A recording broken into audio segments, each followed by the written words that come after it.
Let me show you something. How many of you have iPhones? Let me shock you. Please put it up there. An iPhone specifically takes an infrared picture of you with your Face ID every 5-ish seconds, and we looked at it through an infrared camera, and it's pretty wild. Let's show you. Okay, have your home screen. It's on the home screen. Not touching anything. No buttons. Okay, infrared lens on the camera. Do you see that? Boom, there was one. That's your iPhone. Every 5 seconds, it's taking a photo of you. 2. That's so wild. Okay, cover the camera. Okay. Oh, there was another one. Okay, nothing. Oh, it's trying. It's taking pictures of your finger. Okay, move your finger. Ready? Every 5 seconds. Boom. Wild. Yeah. The question then is, where is it sending your photos? So they're not getting this. You can even watch Big Brother, the real Big Brother that they are doing here that you think is entertainment, on your phone, yet your phone is filming you every 5 seconds. Who is the fool?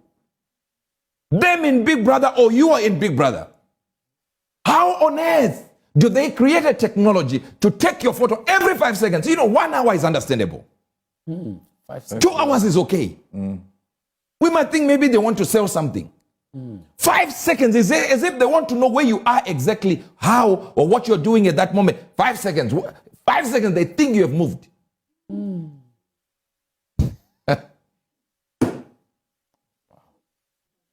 Maybe you don't have an idea because you had it. Let me show you. The computer is listening to you, even your own computer. This is proof that your devices are always listening to you. Have you ever had a conversation about a product and then you started seeing ads for it everywhere? Now, these big tech companies claim they don't listen, but a YouTuber by the name of Michelo proved otherwise in a live stream a few years ago. He held up a piece of paper with a subject he had not talked about yet. He visited a few websites to see what ads they were currently showing. And here we have a breast cancer ad, is that right? He closed everything on his computer and started talking about the subject. All right, so dog toys. Maybe some dog toys near me. Affordable dog toys, that'd be really good for me. He went back to the same websites he visited before, and lo and behold... Oh my God! It's right there! Dog toy ads, again! He also received an ad for Ford. Affordable dog toys, that'd be really good for me. Most affordable. It makes you wonder. Maybe you're still not getting what we are trying to say. In your mind, you think they're just trying to sell. That's another thing. Trying to sell is another thing. But remember, their idea is they want human control. So since they want human control, they will have to sell and money has to come out of your pocket while they're monitoring where you are at the same time. The idea I'm giving you is your gadget is selling you out. But what he's trying to do is just control you, see where you are, that when they want to trigger what they want to trigger, they know exactly where to find you. You can't run now. Now they know where you are now. Do you see who is that guy? Zuckerberg. What is he known for? Facebook. So he deals with computers, right? But there's something you don't notice from that picture. Now show them. He's on computer. He blocks the cameras. Oh. He posted it. Never thought about what he was doing. He was posting, advertising his company. But in the background, there we see. He's on camera. He blocks those cameras. That's a very good drug seller who is not getting high on his own product. He knows exactly what his computers can do. He knows what his systems can do. And he himself, being a billionaire, blocks. Now I want to show you facial recognition in China.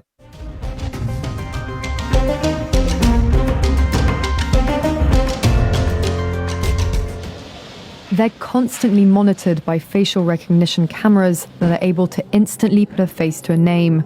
Now, the Chinese are also ranked, given a mark out of a possible 950 points. A score in the 700s is considered good. Around the 500 mark is not. For now, the number is a sort of bank credit rating, keeping track of everyone's spending habits. I think being ranked is a good thing. A society has to have rules. It forces us to be well behaved. It may seem scary, but it's just like that here. We're used to it, and anyway, we don't have a choice.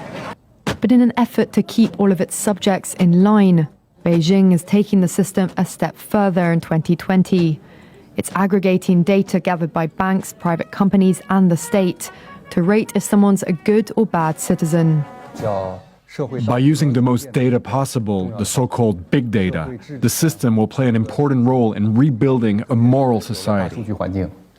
The state will go over every detail of a person's life with a fine-tooth comb. Their financial situation, spending habits, career, even behavior on social media.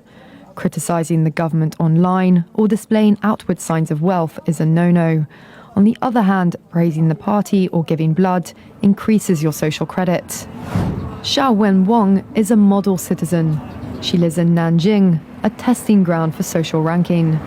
Married with a child, she has a job in a retirement home, no debts, and she wouldn't dream of jaywalking.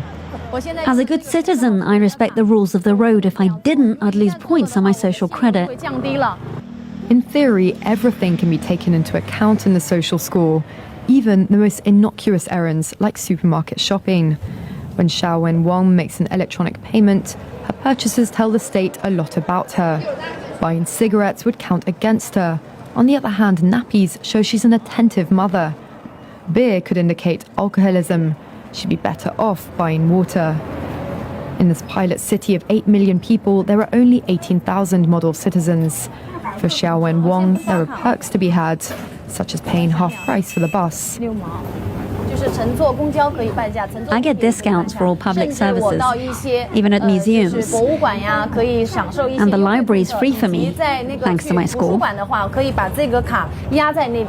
A good score brings benefits, but people with low scores lose rights. The cinema names and shames people considered untrustworthy, plastering their details, even their addresses, across big screens. It's a matter of principle. Those people have to be condemned. Those people aren't honest, so they have to pay the price. It's only right to pay your debts. You have to blacklist those that don't. The Supreme Court has created a blacklist for so-called bad citizens, those whose ratings have dropped to 0. On it are companies, but also 23 million people to date. Among them is this journalist Liu Hu. He got a little too close to uncovering corruption among high-profile party members. After being sued for defamation by the subject of a story he'd written, he was blacklisted. But he only realized when he tried to buy a train ticket and was told he was banned from traveling. That tells me I'm still on the blacklist. Punished because he's been branded untrustworthy by the state. Once you're blacklisted, you can no longer get a bank loan, start a business, buy an apartment, or even send your children to a private school.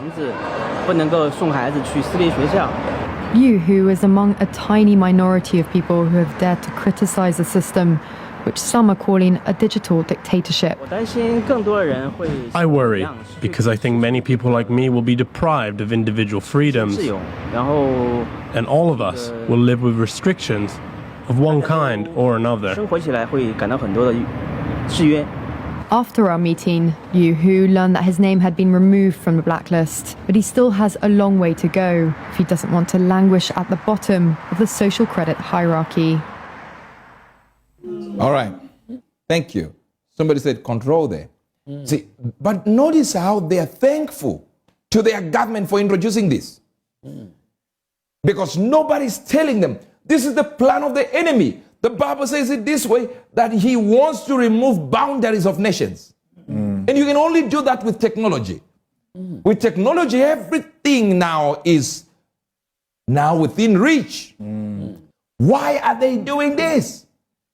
They know the truth, but they're seeking to monitor and control you. That's the whole thing. The game is on monitoring you. It's on controlling you. And you will be controlled until you say to yourself, what's the use of using this gadget?